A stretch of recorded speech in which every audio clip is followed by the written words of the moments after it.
Imaginez un pays où la neige recouvre les forêts infinies, où les lacs glacés reflètent le ciel nordique et où les traditions anciennes se mêlent à une société moderne et progressiste.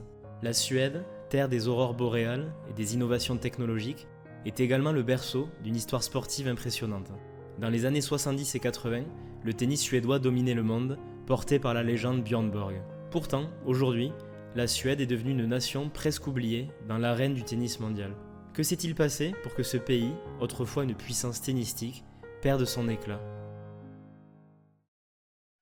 Salut à tous mes petits tenniques, j'espère que vous allez bien. Je suis très content de vous retrouver aujourd'hui pour un nouvel épisode d'une série qui vous plaît tout particulièrement à travers le monde pour comprendre la culture tennis, son état actuel et son développement aux quatre coins du monde. Mais avant qu'on se lance dans le vif du sujet, n'oublie pas de t'abonner, de lâcher le commentaire et le petit like qui fait toujours plaisir parce que ça m'aide grandement dans ce projet qui demande beaucoup d'énergie et beaucoup de temps. Alors pour en revenir au sujet initial, il y a un pays au cours de mes recherches qui a attiré tout particulièrement mon attention parce qu'il est passé de la lumière et de l'abondance à l'anonymat le plus total. La Suède. Dans les années 70 et 80, le pays nordique a été un véritable vivier de talent, produisant une génération de joueurs qui ont laissé une marque indélébile dans l'histoire du tennis. Björn Borg, avec ses 5 titres consécutifs à Wimbledon et ses 6 victoires à Roland-Garros, a non seulement redéfini le tennis avec son jeu de fond de court et son calme légendaire, mais il a aussi inspiré une nouvelle génération de joueurs suédois. Dans son sillage, Mats Wilander a pris le relais avec ses 7 grands chelems.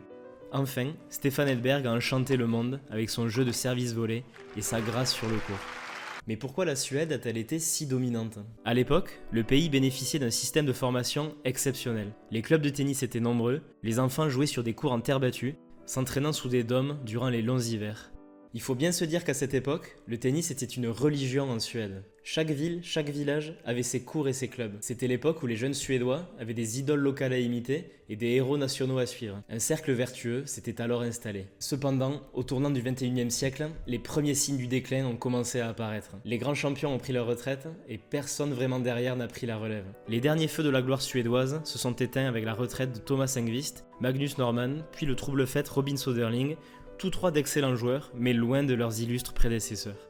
Le tennis suédois a commencé à manquer de jeunes talents capables de rivaliser sur la scène internationale. Alors que s'est-il passé ? L'une des raisons principales du déclin du tennis suédois est un manque d'investissement dans les infrastructures. Dans les années 90, le nombre de clubs a commencé à diminuer. Les terrains de tennis ont été remplacés par des terrains de football ou de hockey sur glace.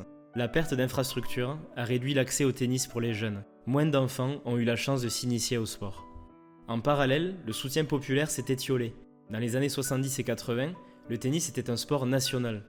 Aujourd'hui, il est relégué derrière le football et le hockey. Ces sports ont attiré davantage de jeunes talents. En clair, la culture suédoise a changé. Les enfants ne passent plus autant de temps à jouer dehors, comme le faisaient leurs aînés. Les sports individuels, comme le tennis, nécessitent un investissement personnel considérable. Ils demandent une discipline et un dévouement que de moins en moins de jeunes sont prêts à fournir. Dans un monde de gratification instantanée, le chemin ardu vers la gloire en tennis n'est plus aussi séduisant. Le manque de vision stratégique au sein de la Fédération suédoise de tennis a également joué un rôle majeur. Pendant des années, la fédération n'a pas réussi à renouveler ses méthodes d'entraînement ou adapter son approche. Le modèle des années 70, basé sur une formation rigide et intensive, ne correspond plus aux attentes des jeunes générations. À mon époque, on voyait la fédération espagnole venir en Suède voir comment on s'entraînait. Aujourd'hui, c'est l'inverse, constate Mats Wilander. Les pays qui dominent aujourd'hui, comme l'Espagne ou les États-Unis, ont su moderniser leurs approches, en intégrant la science du sport et la psychologie dans leur formation. La Suède, elle, est restée figée dans le passé. De son propre aveu, un cadre de la fédération de tennis suédoise, Johan Skorgren, avait lui-même reconnu qu'ils avaient oublié de tenir compte de l'évolution technique du sport et de former des coachs qui sont d'ailleurs sous-payés. De plus, le soutien financier s'est amenuisé. Les sponsors, autrefois nombreux, ont préféré se tourner vers d'autres sports plus populaires et plus médiatisés. Le tennis suédois s'est retrouvé à court de ressources. Moins d'argent signifie moins de tournois, moins d'entraîneurs de qualité et moins de soutien pour les jeunes espoirs. Tout n'est cependant pas perdu pour le tennis suédois. Ces dernières années, quelques lueurs d'espoir sont apparues. Ces dernières ont été incarnées un temps par la fratrie Ymer, qui a navigué entre le top 100 et le top 50. Mais à l'image du cadet, Mikael, rattrapé par la patrouille pour dopage, l'espoir est timide, d'autant plus avec les attentes pesantes liées à cet héritage prestigieux. Il reste encore un long chemin à parcourir pour cette nation afin de retrouver le niveau d'excellence du passé. Alors, le tennis suédois peut-il renaître de ses cendres ?